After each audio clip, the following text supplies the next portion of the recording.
Macron a choisi son camp, et ce camp, ce n'est ni celui d'Israël, ni celui des États-Unis. Le président français a décidé de reconnaître officiellement l'État de Palestine, une décision historique, mais aussi un risque géopolitique majeur. Nous sommes en juillet 2025, la guerre fait toujours rage entre Israël et le Hamas. Plus de 38 000 morts selon les ONG, majoritairement des civils palestiniens à Gaza.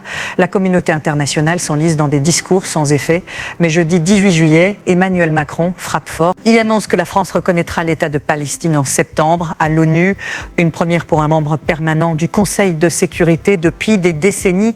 Cette reconnaissance symbolique pourrait tout changer ou tout faire exploser jeudi soir, 18 juillet. Depuis l'Élysée, Macron déclare au monde que la France reconnaîtra l'État de Palestine dès la rentrée.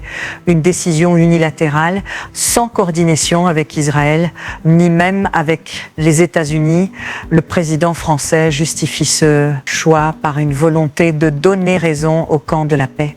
Mais le choc est immédiat à Tel Aviv. La classe politique hurle à la trahison. Donald Trump reste silencieux, mais le département d'État américain évoque une décision malvenue et contre-productive. Et pendant ce temps, à Ankara, un homme jubile. Dimanche 21 juillet, Erdogan décroche son téléphone et appelle directement Emmanuel Macron.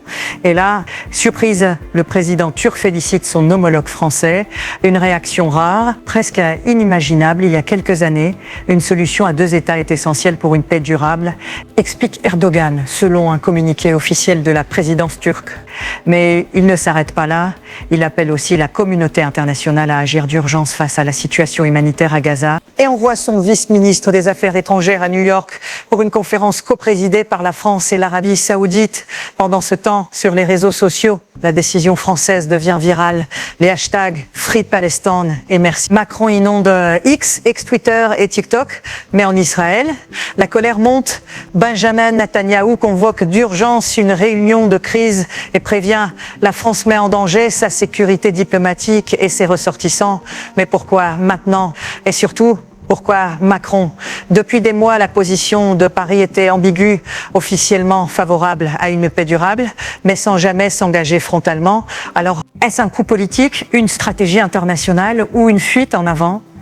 Il faut comprendre une chose, depuis 1988, plus de 140 pays reconnaissent l'État de Palestine, mais aucun membre permanent du Conseil de sécurité ne l'a fait, ni la Chine, ni les États-Unis, ni le Royaume-Uni, ni la Russie. Jusqu'à maintenant, cette décision française isole Macron des puissances occidentales, mais le rapproche de l'axe sud, Turquie, Arabie Saoudite, Brésil, Afrique du Sud.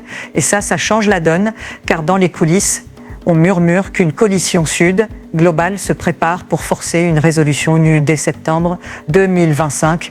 D'un simple geste, la France a peut-être relancé un vieux rêve ou réveillé un cauchemar géopolitique. Et maintenant, Israël menace, les États-Unis temporisent. Et Macron, lui, s'enfonce dans son pari diplomatique le plus risqué depuis le début de sa présidence. Mais une question brûle toutes les lèvres. Et si la France était le premier domino ? Et si d'autres nations occidentales suivaient en septembre?